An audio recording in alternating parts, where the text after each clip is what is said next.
देश के माननीय प्रधानमंत्री के द्वारा लोकसभा में गया जी कॉरिडोर, बोध गया विष्णु पथ कॉरिडोर की घोषणा की गई थी। इसका भी परामर्शी के माध्यम से योजना बनाया जा रहा है। उसका हाल के दिनों में पीपीटी प्रस्तुत किया गया था गया जी में और बोध गया में।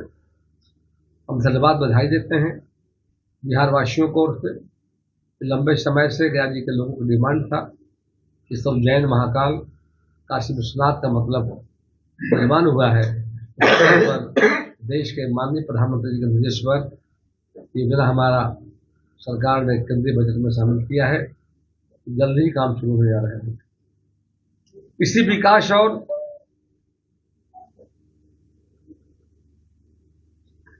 साथ ही साथ बहुत सर्किट का निर्माण होगा। इसके साथ ही इंडस्ट्रियल क्लस्टर, महात्मा गांधी ग्राम स्वराज पहल, national fibre scheme, self reliant India fund and आधार संरचना इन्वेस्टमेंट ट्रस्ट जैसी योजनाओं न केवल अर्थव्यवस्था गति बढ़ाएगी बल्कि रोजगार को अवसर सृजित करेगी। पटना और वाराणसी में शिप रिपेयर सेंटर बनाए जाएंगे तो खास तौर पर आंतरिक जलमार्गों के लिए होंगे। इन सेंटरों से नदी मार्ग में होने वाले परिवहन को मजबूती मिलेगी और दोनों शहरों को वाटरवेज हब के रूप में विकसित किया जाएगा। इससे बिहार की अर्थव्यवस्था को न केवल मजबूती मिलेगी बल्कि यहाँ रोजगार का अवसर सृजित होगा। बायोफार्मा के लिए 10,000 रुपये की बायोफार्मा शक्ति योजना शुरू की जाएगी। इसके तहत 3 नए संस्थान स्थापित होंगे और देश को मेडिकल टूरिज्म का हब बनाया जाएगा। इस बजट में भारत युवा के लिए सेवा क्षेत्र पर फोकस रखा गया है। उच्चाधिकार प्राप्त शिक्षा, रोजगार, उद्यम को जोड़कर विकास और निर्यात की संभावनाओं को बढ़ाएगी। माननीय प्रधानमंत्री नरेंद्र मोदी जी के नेतृत्व में 2047 तक 10% की वैश्विक हिस्सेदारी के साथ सेवा क्षेत्र में भारत को अग्रणी बनाने के प्रयास पर जोर दिया गया है। इसमें प्रधानमंत्री नरेंद्र मोदी जी ने युवाओं के विकास और रोजगार के नए अवसर को सृजन अपनी नीतियों का केंद्र बनाया है। आज इन्हीं प्रयासों के कारण भारत केवल उपभोक्ता नहीं बल्कि वैश्विक बाजार और वैश्विक आपूर्ति श्रृंखला का महत्वपूर्ण केंद्र बनता जा रहा है। यही नीतियां आत्मनिर्भर भारत के संकल्प को जमीन पर उतार रही है और भारत को एक सशक्त वैश्विक आर्थिक शक्ति के रूप में स्थापित कर रही है। इस सर्वस्पर्शी, समावेशी और कल्याणकारी बजट के लिए मैं आदरणीय प्रधानमंत्री जी, वित्त मंत्री निर्मला सीतारमण जी को और पूरी टीम को बिहार की ओर से कोटि कोटि बधाई देता हूँ, धन्यवाद देता हूँ। भारतीय जनता पार्टी के लोकप्रिय नेता और हमारे जिला अध्यक्ष माननीय विजय मांझी जी, इस मौके पर हमारे लोकप्रिय भारतीय जनता पार्टी प्रदेश के नेता और अधिवक्ता माननीय मुकेश शर्मा जी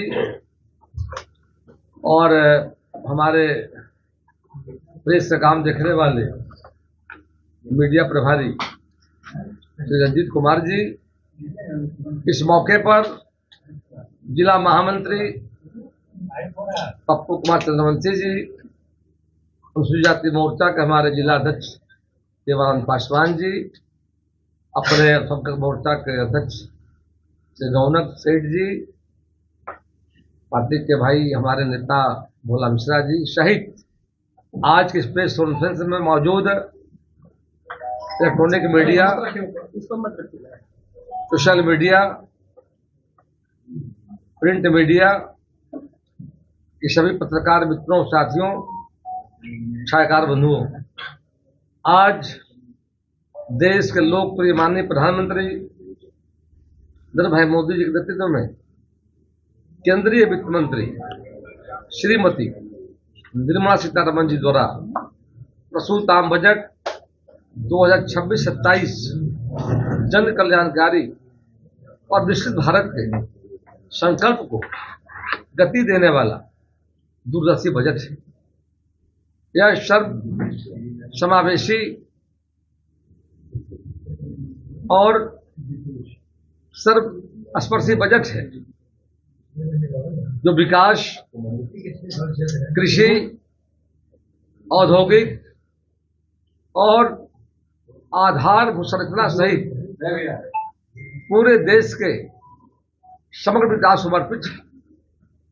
यह विशेष रूप से देश युवा शक्ति को सशक्त बनाने वाला बजट है।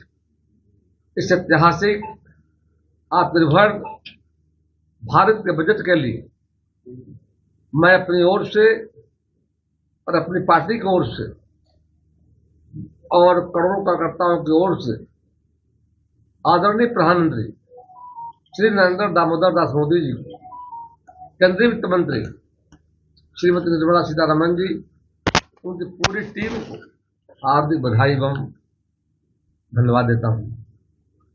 माननीय प्रधानमंत्री जी कुशल नेतृत्व में देश आज विकसित भारत की यात्रा का साक्षी बन रहा है। कर्तव्य भवन में तैयार किया गया पहला बजट 3 मुख्य कर्तव्य पर आधारित है। पहला, आर्थिक विकास को बढ़ाना और इसे लगातार बनाए रखना। दूसरा, लोगों की उम्मीदों को पूरा करना और उस देश के विकास से भागीदार बनाना। और तीसरा, सबका साथ सबका विकास के सिद्धांत के तहत सभी को समान अवसर उपलब्ध कराना। मोदी सरकार का लक्ष्य है कि देशवासियों की आकांक्षाओं को वास्तविक उपलब्धियों में बदलते हुए विकास का लाभ देश के अन्नदाता किसान भाइयों को, आदिवासी, अनुसूचित जाति और महिलाओं और युवाओं तक समान रूप से पहुंच सके। इसी विकास की समृद्धि की दिशा में देश में नई रणनीतिक परियोजनाओं पर ध्यान दिया जा रहा है। रेयर अर्थ कॉरिडोर के तहत केरल, तमिलनाडु, उड़ीसा और आंध्र प्रदेश के विशेष कॉरिडोर बनाए जाएंगे ताकि खनिज संपन्न राज्यों को लाभ मिल सके। पश्चिम बंगाल के धौनपुली में नए फ्रेंड कॉरिडोर घोषणा की गई है और पूर्वोत्तर राज्यों के 5 राज्यों में बहुत सर्किट का निर्माण होगा। इसके साथ ही इंडस्ट्रियल क्लस्टर, महात्मा गांधी ग्राम स्वराज पहल, नेशनल फाइबर स्कीम, एमएसएमई के लिए सेल्फ रिलायंट इंडिया फंड और आधारभूत संरचना इन्वेस्टमेंट पैकेज योजनाएं न केवल अर्थव्यवस्था गति बढ़ाएगी बल्कि रोजगार का अवसर सृजित करेंगे। मुझे खुशी से बात की है कि चल रहा बजट जो 25-26 का था और आज बजट 26-27 का हुआ है,